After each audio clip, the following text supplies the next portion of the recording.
वसुदेव जी ने नंद बाबा से कहा, हम ज्योतिषी हैं और हम भाग्य देख रहे, तुम्हारे बेटा के ऊपर कोई बड़ा संकट आने वाला है, जल्दी जाओ। और संकट सच में आया। कौन सा संकट? कंसेन प्रहिता घोरा पूतना बाल घातनी। कौन सा संकट आया? कंसेन प्रहिता घोरा पूतना बाल घातनी। कंस ने अहो बकीनम बकासुर, बकासुर की बहन पूतना, पूतना को बुलाया, इधर आओ। और पूतना का अर्थ क्या होता? पूतना। जो पूतों को देख करके उसे प्रिय ना लगे, वही पूतना। बोलो जय बजरंगबली। कंस ने पूतना मौसी को बुलाया, पूतना इधर आओ। हाँ महाराज। ब्रिज में जितने भी नवजन्मित बच्चे हैं उनको जाकर के खत्म कर दो। तुम्हें ये हमने जो है ठेके पे काम दिया, टेंडर निकाल दिया। ब्रिज में जितने बच्चे हैं टेंडर लो, सब बच्चों को खत्म कर दे। ठीक है, जो आज्ञा महाराज। अब पूतना ने मारा कैसे? पूतना ने अपने स्तनों में कालकूट नामक विष लगाया और जितने ब्रिज के नवजन्मित बच्चे थे सबको दूध पिलाती जाए और मारती जाए। अब उसे पता लगा गोकुल में, गोकुल के जो नंद बाबा है ना, उनके घर में 80 साल की उम्र में छोरा भयो है। चलो भैया उनके ते भी उनके पूत को जय जय करे आवे। तो जैसी गोकुल आई तो पहले तो राक्षसनी थी, पर गोकुल में प्रवेश करते ही उसने माया भी थी, इतना सुंदर भेष धारण कर लिया, लक्ष्मी जी भी फीकी पड़ रही। हाँ, वर्णन आया, इतना सुंदर रूप, लक्ष्मी जी भी फीकी पड़ रही। एक बात बोले, इंदौर के पागलों गांठ बांध लो, कई बार नकली प्रोडक्ट की इतनी बढ़िया पैकिंग की जाती है कि असली प्रोडक्ट भी फीका पड़ जाता है। इसीलिए पैकिंग देखकर ज्यादा आकर्षित नहीं होना चाहिए। जो ज्यादा चमक धमक रहा है जरूर नहीं है वो ऐसे ही है। हाँ, जो ज्यादा चमक धमक रहा उसका अर्थ ये नहीं है कि उसका चरित्र भी ऐसा है। बुरा ना मानना, श्रृंगार करना चाहिए, पर हम प्रार्थना करते हैं सौंदर्य श्रृंगार से ज्यादा अपने मन के आचरण का और चरित्रता का श्रृंगार करना चाहिए। ज्यादा चमक धमक वाले लोग बेकार होते हैं। बोलो जय बजरंगबली। हम फंस गए थे एक बार। एक हमारा मित्र था, बोला गुरुजी तुम्हें ऑनलाइन हम एक मोबाइल मंगा देते हैं। ऑनलाइन हम कहा भाई मंगा दो, बहुत पुरानी बात। 3500 रुपया 3800 रुपया का ऑनलाइन टच स्क्रीन का मोबाइल उसने मंगाया। जिस दिन आया हम बड़े खुश भए। हमने माताजी से कहा ये ऑनलाइन आया है। चाकू ली और वो जो पैकिंग होती है उसे खोलने लगे। एक डिब्बा खोला सो दूसरा डिब्बा निकला।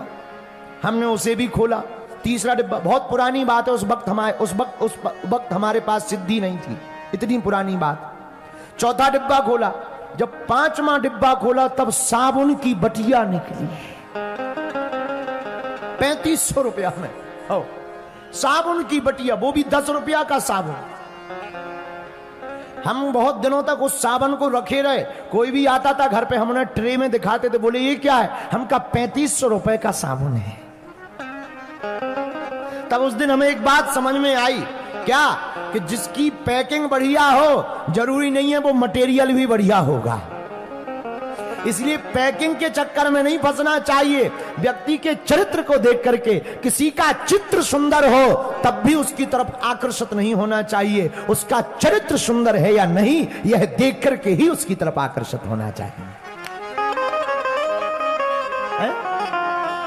पूतना बाल घातनी,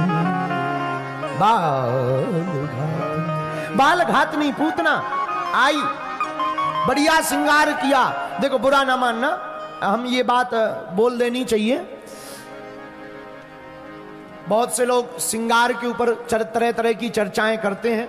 श्रृंगार पर चर्चा होनी चाहिए। श्रृंगार रस भी है, शरीर का भी श्रृंगार है, होना चाहिए। पर श्रृंगार इतना होना चाहिए कि आपका मूल छिप ना जाए।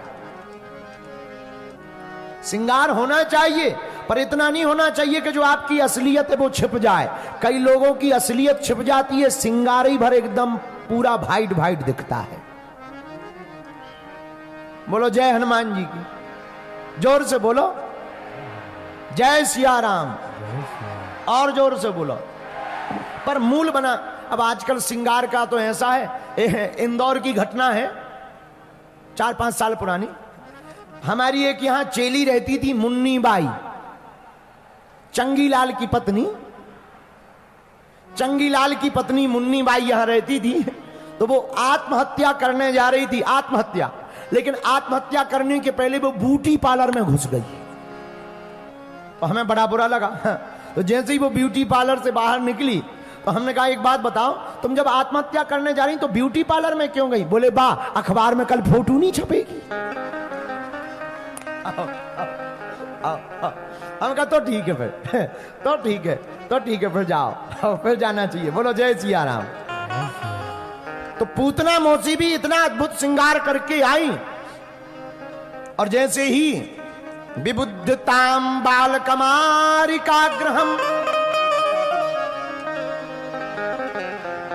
यशोदा के भवन में पहुंची। यशोदा जी काम में व्यस्त थी। अरे बहना राम राम। हाँ बहना राम राम, राम राम। कौन है तू? पूतना मौसी बोली मोह ना पहचानो बहन, मैं तेरी दूर की रिश्तेदार नहीं लागू। तो यशोदा मैया बोली शादी में ना दिखी, पहले ना दिखी, बाद में ना दिखी, अब नई नई कौन सी रिश्तेदार नहीं पैदा है गई? तू शादी में तो मिलती अगर रिश्तेदार नहीं है तो। अरे मैं क्या बताऊं, मैं नेक बड़े काम से बाहर गई थी, अभी कुछ दिन पहले ही यहां आई हूं, तो मैंने सुनो तेरे घर पे छोरा भयो है, मैं तेरी रिश्तेदार नहीं हूं, सोचा नेक बधाई दे आऊं। बढ़िया आ गई बहन, ले बैठ, पानी पी ले, मक्खन खा ले, दही पी ले, दूध पी ले, और बता का स्वागत करूं तेरो? ना ना ना, स्वागत सब हैगा, नेक छोरा को मुंह दिखा दो। अरे ले बहन तू ऐसे टाइम पे आई, अबे हाल मैंने लाला को पलना में सुलाओ, और तू अभी जाएगी, छोरा जाग जाएगा, बेचारे की नींद खराब है जाएगी, और वैसे ही तो वो कम खावे पीवे, दूध कम पीवे, पतलो है जाएगा, आपत है जाएगी। नेक काम कर ले, नेक सो लेन दे, बाकी बाद में मुंह देख ले। यशोदा मैया ने इतना कहा। पूतना मौसी बोली अरे बहन तू चिंता ना कर, तू अपनो काम कर, मैं दूर से देख के ही भाग जाऊंगी। और उसकी माया की बातों में, पूतना मौसी की चटर पटर बातों में यशोदा मैया माया के चक्कर में भूल गई, क्योंकि वो तो बड़ी मायावी थी, माया बना करके ही आई थी, माया ही बड़ा जानती थी, उन मायावी बातों में भूल गई। यशोदा मैया काम में व्यस्त है गई। अब पूतना मौसी भगवान के पास आई। भगवान पहले जाग रहे थे, मौसी जी को देखकर सो गए, आंखें बंद कर ली झूठ मूठ की। तो पता है भगवान ने आंखें क्यों बंद की? संतों ने नाना प्रकार के मत दिए। एक संत बोले भगवान ने इसलिए अपनी आंखें बंद कर ली कि पूतना मौसी आई है, तो राम अवतार में भी एक स्त्री का वध करके श्री गणेश किया था, चाची ताड़का, और कृष्ण अवतार में भी एक स्त्री देवी जी का वध करना है, मौसी पूतना। तो भगवान ने मंगलाचरण करने के लिए आंखें बंद कर ली। दूसरा कारण, क्या कारण? बोले भगवान ने इसलिए आंखें बंद कर ली कि हम तो आए हैं माखन मिश्री खाने, मौसी जी जहर पिला रही। हम आए माखन मिश्री खाने, मौसी जी जहर पिलाने आ गई। तो भगवान ने सोचा जहर पीने का अनुभव तो भोले बाबा को बढ़िया है, उन्हीं को बुला लिया जाए। इसलिए भगवान ने अपनी आंखें, अपने नेत्र बंद कर लिए। तीसरे महात्मा बोले नहीं नहीं नहीं नहीं, तीसरा कारण है। क्या कारण है? बोले भगवान ने अपने नेत्र क्यों बंद किए? बोले भैया भगवान ने इसलिए अपने नेत्र बंद कर लिए कि भगवान ने सोचा ये है मायावी, लोग हमें कहते हैं मायापति है, ये है मायावी, और हमें लोग कहते हैं मायापति। कहीं हमारा प्रकाश पड़े, इसकी माया खत्म ना हो जाए, असली रूप में ना आ जाए, कहीं मैया डर ना जाए, इसलिए भगवान ने अपने नेत्र बंद कर लिए। एक महात्मा बोले नहीं नहीं नहीं, एक और कारण। क्या कारण है? बोले भैया भगवान ने इसलिए नेत्र बंद कर लिए कि भगवान ने सोचा लोग कहते हमारी आंखों में जादू है,